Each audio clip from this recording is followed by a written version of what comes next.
Imagine this. One day your child will grow up and step into the world, a world where people rush to brag, where approval is a currency, where promises are broken as easily as they are made, and disappointment lurks quietly behind polished smiles. How will you protect your child then? What armor will you give them when you can no longer hold their hand at every crossroads? There are lessons, truths, keys to life, that if planted early in a child's heart, will serve as an invisible but unbreakable shield. Not a shield of brute strength, not clever tricks or hollow ambition, but a strength far greater, resilient wisdom, the power to stand steady in the middle of life's fiercest storms. Strangely enough, these treasures aren't new. They were whispered to the world over 2,000 years ago by an ancient philosophy called Stoicism. Stoicism teaches, don't complain, act, don't brag, let your deeds speak. Don't reveal fragile dreams too soon. Nurture them quietly until they can fly on their own. Today, in an age where social media rewards loudness, where children grow up chasing likes and hollow applause, learning to protect the inner world, to stay silent, free, and unshaken, is more critical than ever. Not everyone who shines today is strong. Not everyone who wins today will endure tomorrow. The gift we truly want to give our children is not a stack of achievements nor a string of gold medals, but a way of thinking, a way of living, a quiet strength that will make them wiser, deeper, and more resilient than the world expects. In this video, we'll uncover 9 Stoic Keys, simple yet profound lessons every parent should pass on, to raise children who don't just survive the chaos, but thrive with inner peace and fearless clarity. If you believe your child deserves more than fleeting success, if you dream of planting a fire within them that no storm can extinguish, then join me, step by step, lesson by lesson. Because the most important things in life can never be taught by words alone. They must be lived. Key number 1, don't complain about hardships. Focus on action. The first lesson we must teach our children is simple, but life-changing. Don't complain about hardships. When a child stumbles over a tough math problem, or struggles with making friends, or faces unfairness at school, the natural instinct is to grumble, to whine, to feel like a victim. We can all understand that urge because we feel it too. But if we want to raise children who are strong, wise, and capable beyond their years, we must gently guide them toward a deeper truth. Complaining solves nothing. Action changes everything. The Stoics, those ancient guardians of resilience, saw obstacles not as disasters, but as invitations. Marcus Aurelius, a Roman emperor who ruled both an empire and his own restless mind, said it best. The impediment to action advances action. What stands in the way becomes the way. In other words, the very thing we are tempted to curse, the difficult boss, the broken friendship, the missed opportunity, is often the very thing designed to forge us, polish us, elevate us. Hardship is not a punishment. It is a tool. Imagine a river encountering a boulder in its path. It doesn't sit there whining about the obstruction. It doesn't freeze, paralyzed by frustration. It simply finds a way, flowing around, over, or even carving through the rock itself. In time, the very obstacle becomes part of the river's greater journey. This is what we must teach our children, not just in words, but in how we respond to our own hardships. When life gets tough, when our plans fall apart, when we feel overwhelmed, our children are watching. Do we collapse into complaints? Or do we pause, take a breath, and quietly move toward a solution? Every hardship, no matter how small, is a training ground. A missed soccer goal, a failed exam, a friend's betrayal. These moments can either teach a child helplessness or forge unshakable strength. The challenge for us, as parents and mentors, is not to shield our children from every difficulty. It is to walk with them through it, modeling calmness, focus, and perseverance. Not with empty platitudes like, just be positive, but with living proof that action is stronger than complaint. Teach them to ask, not, "Why me?" but "What now?"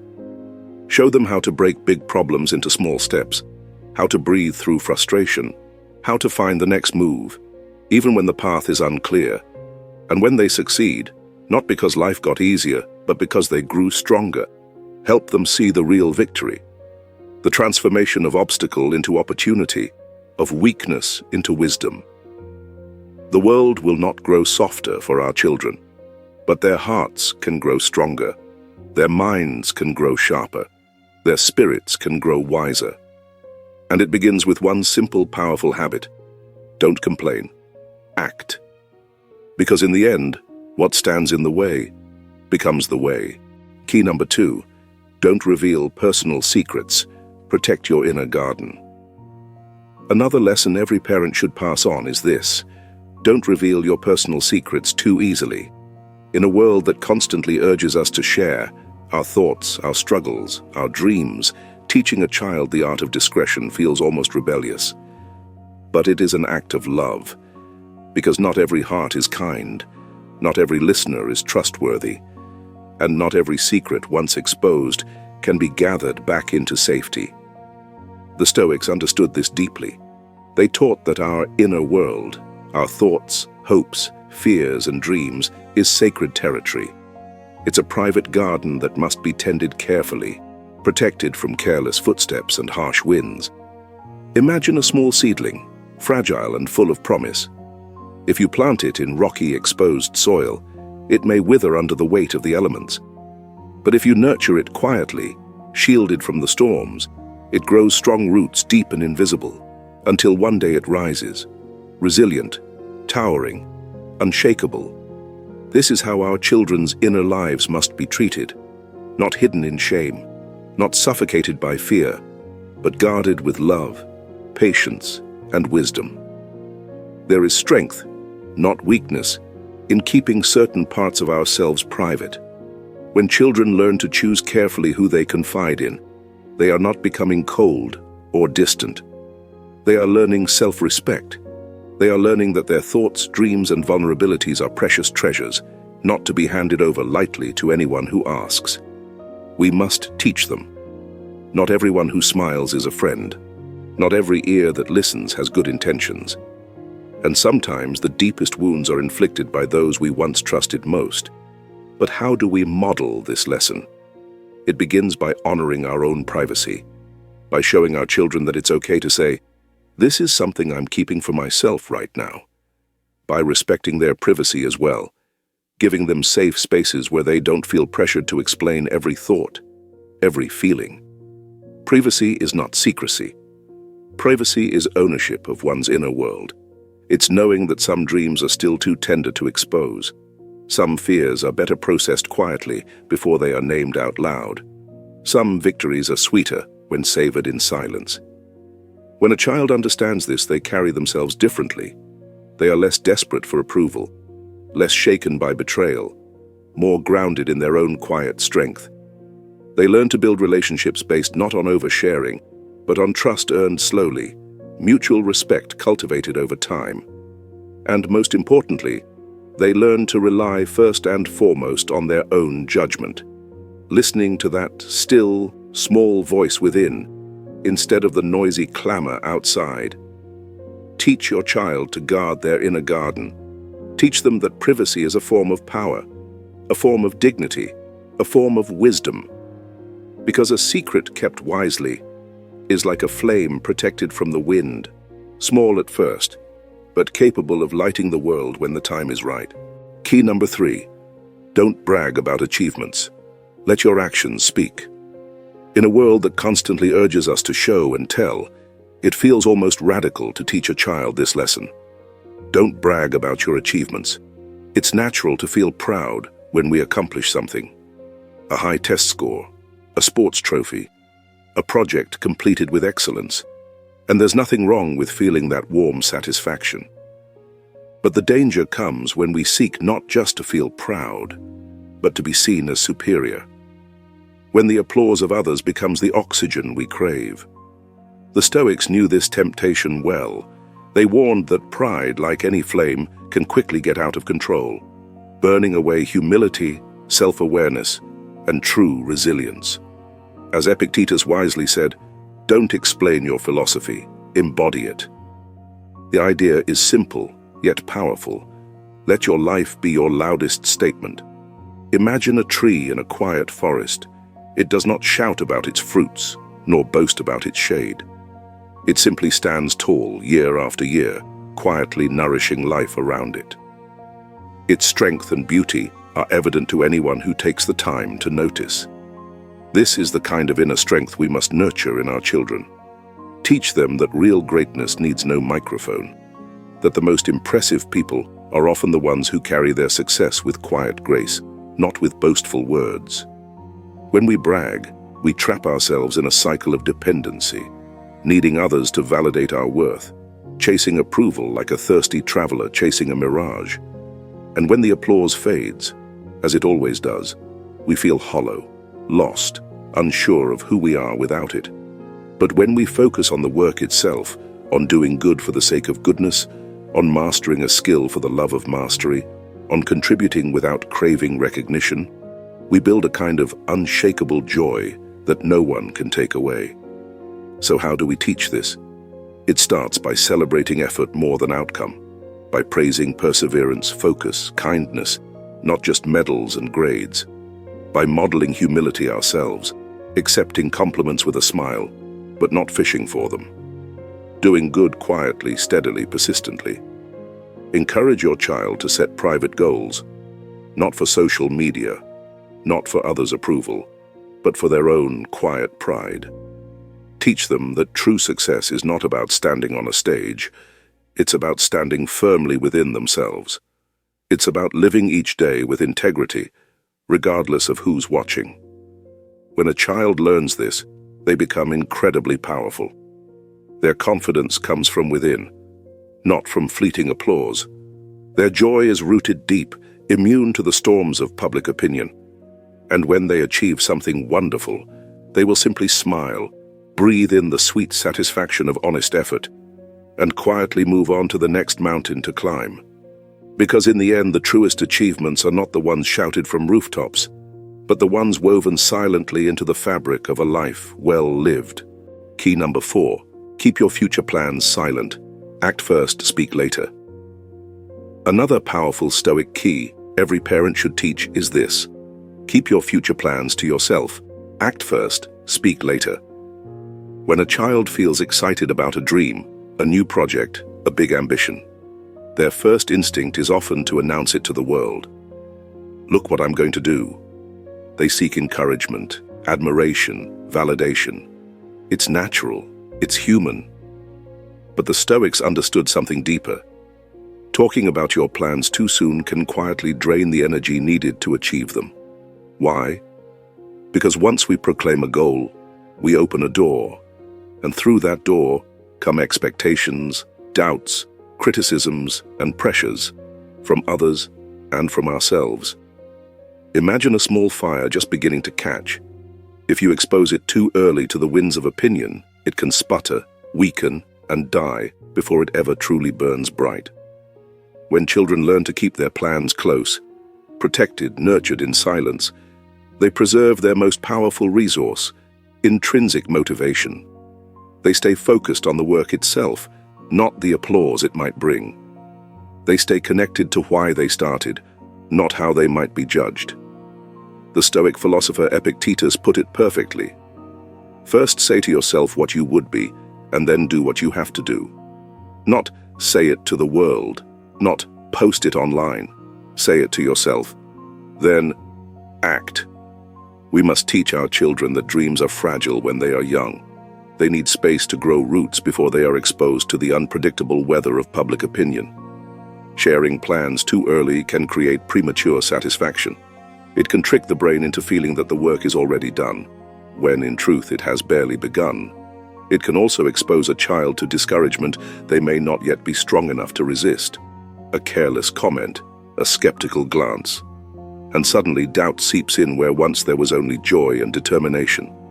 So how do we guide them? Encourage them to dream boldly, but quietly, to plan carefully, but privately, to focus on taking one small, steady step at a time, without the need for immediate recognition. Teach them the beauty of the quiet hustle, building in silence, creating without explaining, letting their success be the announcement when the time is right. When children master this art, they move differently. They are less swayed by the noise around them. They carry a quiet confidence, rooted not in promises, but in progress. And when their dreams finally come to life, strong, real, undeniable, there will be no need for grand speeches, no need for loud declarations. Their work will speak for itself. Their journey will stand as its own testament. Because in the end, true strength is built in silence and revealed through action. Key number 5. Don't speak ill of others. Focus on your own growth. Another priceless lesson every parent should pass on is this: don't waste your energy gossiping or criticizing others. Focus on improving yourself. In every playground, every school hallway, every adult gathering, gossip is a tempting game. It offers the cheap thrill of feeling superior. It distracts from our own insecurities. It binds people together over shared negativity. But it is a trap, one that weakens the mind, poisons the heart, and steals precious time and focus. The Stoics saw this danger clearly. Marcus Aurelius, the philosopher king, put it simply: waste no more time arguing about what a good man should be. Be one. Talking about others, judging their flaws, mocking their failures, it's like pouring water into a cracked vessel. No matter how much you pour, nothing lasting is built. Imagine a gardener who spends all his time criticizing the weeds in his neighbor's yard, but neglects to water his own plants. In the end, whose garden will flourish? Not the one filled with complaints, but the one quietly tended with care. This is the mindset we must cultivate in our children, not because we want them to be naive, but because we want them to be powerful, focused, unshakable. Teach them that every minute spent tearing others down is a minute stolen from their own growth. Every ounce of energy wasted on gossip could have been invested in learning, building, improving.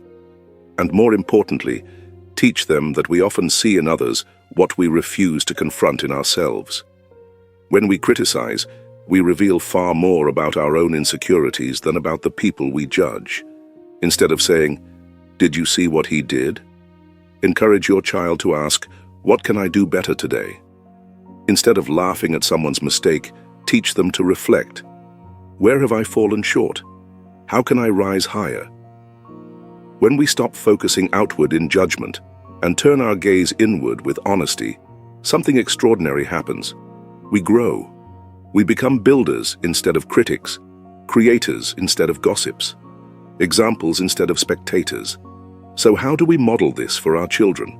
By choosing our words carefully, by refusing to participate in gossip, even when it's popular, by praising others' strengths instead of magnifying their flaws, by showing our kids that true strength is silent, focused, compassionate. Because the world is full of critics, full of noise, full of shallow judgments. But what it desperately needs, what your child can become, is someone different. Someone who quietly, steadily, unapologetically focuses on becoming better, not sounding better. In the end, it's not those who talk the most about goodness who change the world. It's those who live it day by day, quietly, powerfully, unshakably. Key number 6, don't brag about your good deeds. Do good for its own sake. One of the most subtle but profound lessons we can teach our children is this: do good and let the good speak for itself. It's easy, almost irresistible, to want recognition when we help others. A pat on the back, a few words of praise, a round of applause to validate our kindness. But true virtue, the Stoics taught, needs no audience. Seneca, the great Roman Stoic, said it simply: the reward of a good deed is to have done it. In other words, the act itself is enough. The goodness itself is the treasure.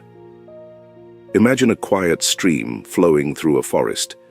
It nourishes the trees, the animals, the earth itself, without ever demanding a thank you. Its waters run deep, steady, and full of life. It does not pause to ask for applause. It simply gives. This is the model we must pass on to our children.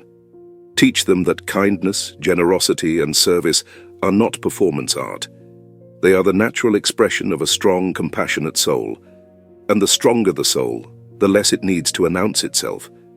Because when we brag about our good deeds, we shift the focus from the person we help to ourselves, from the beauty of the action to the craving for approval. It becomes less about the impact and more about the impression. And in that shift, something sacred is lost. By contrast, when we act quietly, selflessly, we cultivate a deeper joy, the joy of knowing we made a difference, even if no one else knows, the joy of living in integrity, even if the world never notices. So how do we teach this? First, by praising intentions more than public gestures, by valuing empathy over accolades, by telling our children that the best gifts are often those given in secret, where the left hand does not know what the right hand is doing. Second, by modeling it ourselves, by doing good without posting it online, by giving without expectation, by serving even when there is no stage, no spotlight, no audience. Because in the end, kindness that seeks applause is shallow and fleeting. But kindness born from inner conviction, quiet, steadfast, pure, builds a character that is strong beyond measure. When we live this way, we teach our children that goodness is not a currency to trade for praise, but a way of being, a quiet light that shines even when no one is watching. And someday, when they give generously, serve faithfully, love without condition, they won't need the world's applause. They will already have the greatest reward, the silent, steady happiness of a heart aligned with virtue. Key number 7, don't expose your weaknesses. Strengthen yourself in silence. Another lesson of quiet but powerful wisdom we must teach our children is this: know your weaknesses, but guard them well. In today's world, vulnerability is often celebrated. We are encouraged to be open, to share everything, to wear our hearts on our sleeves. There is a time and place for authentic openness, especially with those we trust deeply. But the Stoics warn us, broadcasting your weaknesses to the world is not bravery, it is exposure. Seneca put it bluntly, the person who reveals their weaknesses to the world is like a city without walls. When a child openly displays every insecurity, every fear, every tender spot, they risk being wounded, not always by cruelty, but often by carelessness.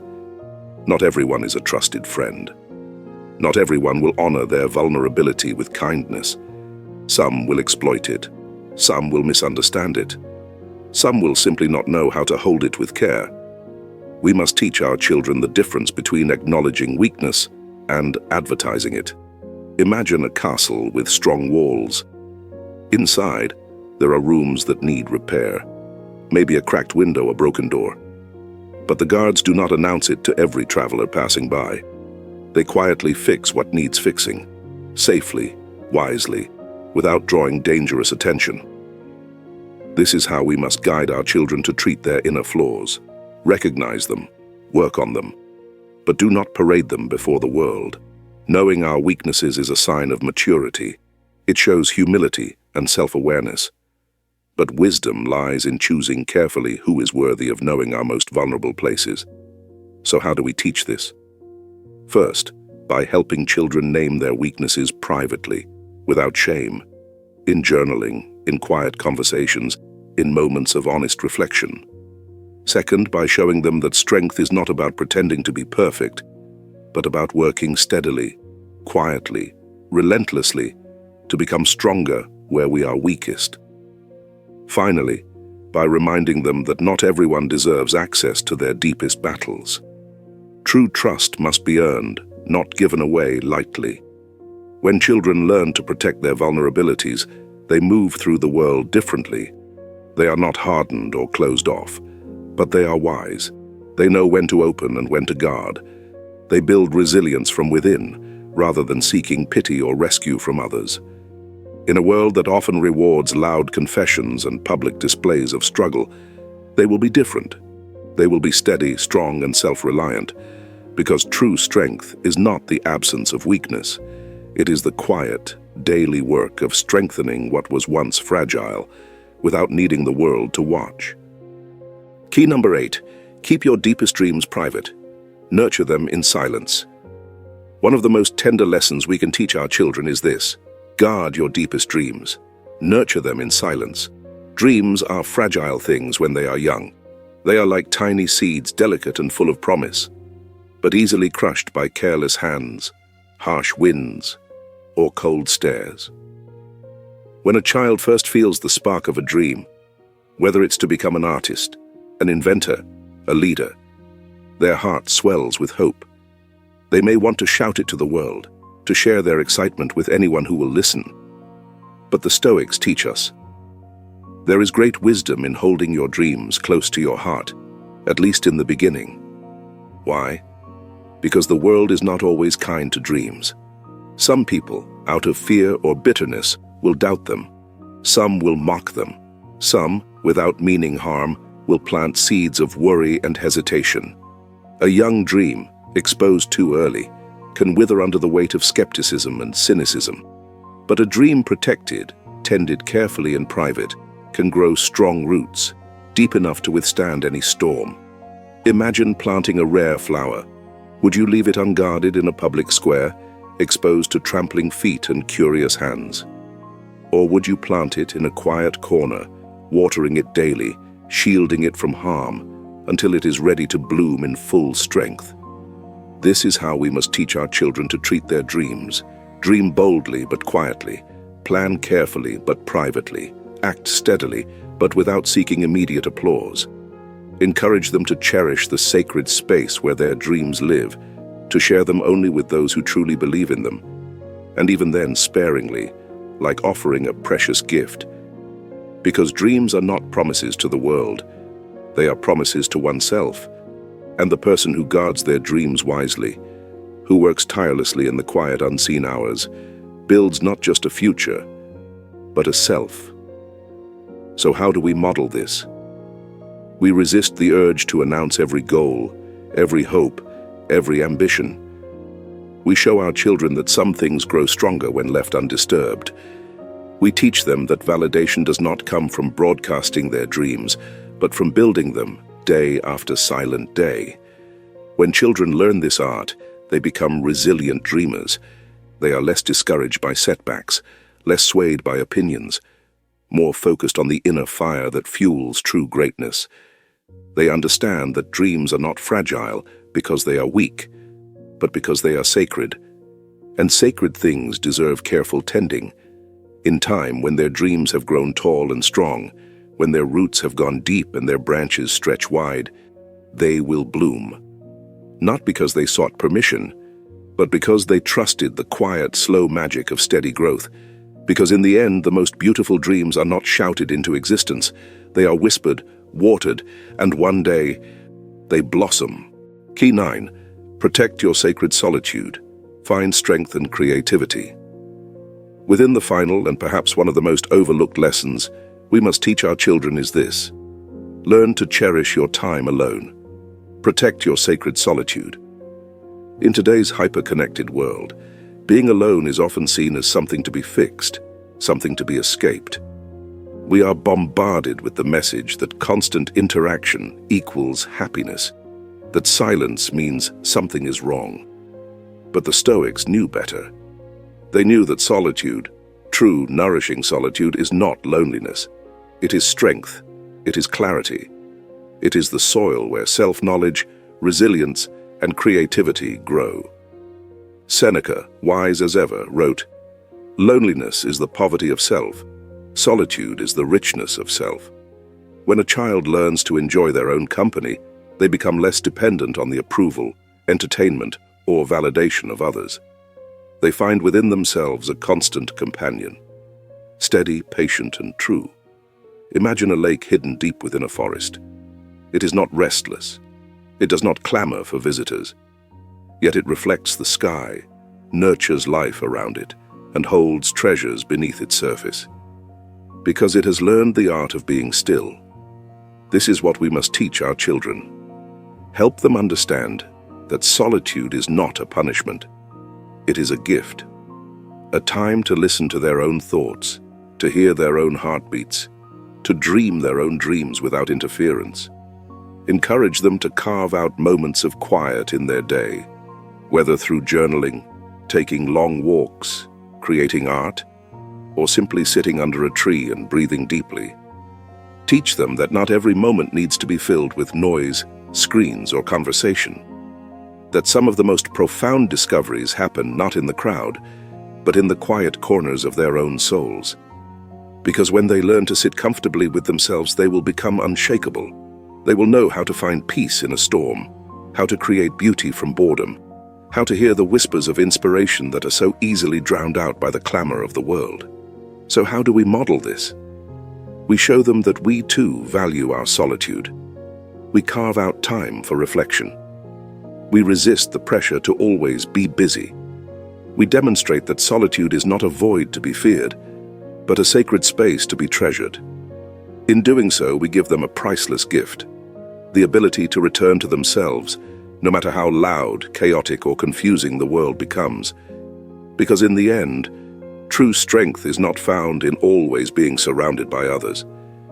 It is found in knowing that you are whole, even when you are alone.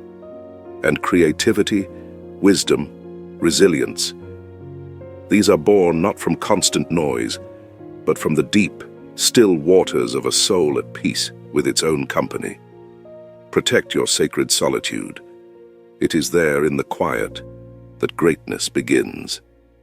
As we reach the end of this journey through the 9 Stoic Keys, take a moment to breathe deeply and let these lessons settle not just in your mind, but in your heart.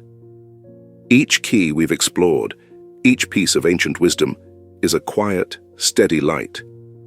A guidepost for a life lived not louder but wiser, not flashier but deeper. Think about what we've learned together. Don't complain about hardships. Let action, not words, carry you forward. Don't reveal personal secrets. Protect the sacred space inside you. Don't brag about achievements. Let your life, not your mouth, do the talking. Keep your future plans silent. Build first, then reveal. Don't gossip about others. Focus inward. Grow stronger. Don't boast about your good deeds. Do good for goodness' sake. Don't expose your weaknesses. Strengthen them quietly. Guard your deepest dreams. Let them take root in silence. Protect your sacred solitude. Find power in your own company. Each lesson is simple, but simple is not easy. And yet it is in these small, quiet choices that greatness is forged. You may wonder, but how can I apply all of this to my busy, noisy, complicated life? The answer is, one moment at a time. When you're tempted to vent your frustrations, pause and choose action instead. When you achieve something meaningful, smile quietly and keep building. When you feel the urge to gossip, turn your focus back to your own path. When a dream sparks in your heart, protect it fiercely, nurture it patiently. When loneliness creeps in, transform it into solitude, your private sanctuary for reflection, renewal, and creativity. You don't have to be perfect. You don't have to get it right every time. You just have to remember, strength is a choice. A quiet, daily, deliberate choice. And the more you practice these principles, the more you will notice. You become less shaken by other people's opinions. You find deeper satisfaction in your own silent victories. You feel a steadier, calmer kind of joy, one that doesn't depend on applause or recognition. You live more deliberately, more authentically, more freely. This is the life the Stoics envisioned, not a life without problems, but a life where you stand tall amidst them. A life where your character shines brighter than your words. A life where you need nothing from the world, because everything you need is already being built inside you. And if you are a parent, a mentor, a guide to younger souls, remember, these are the treasures worth passing on. Not just advice, but example. Not just knowledge, but living proof. The world tells us to shout louder, move faster, demand more attention. But the Stoics offer a different way, a way of stillness, strength, and unshakable inner peace. And perhaps this quieter path is the one that leads not just to success, but to something even greater: wisdom, fulfillment, and true freedom. The kind that no one can give you, and no one can take away. So go forward gently, but firmly. Let your actions speak. Let your dreams grow. Let your soul find strength in the quiet places, because sometimes the most powerful life is the one lived silently, steadily, and brilliantly from within. If these Stoic lessons touched your heart, take a moment to reflect. Which key will you start practicing today? Share your thoughts in the comments. We'd love to hear your journey. If you found value here, please like, subscribe, and join our growing community of quiet warriors. Let's keep building lives of strength, wisdom, and inner peace, one day at a time.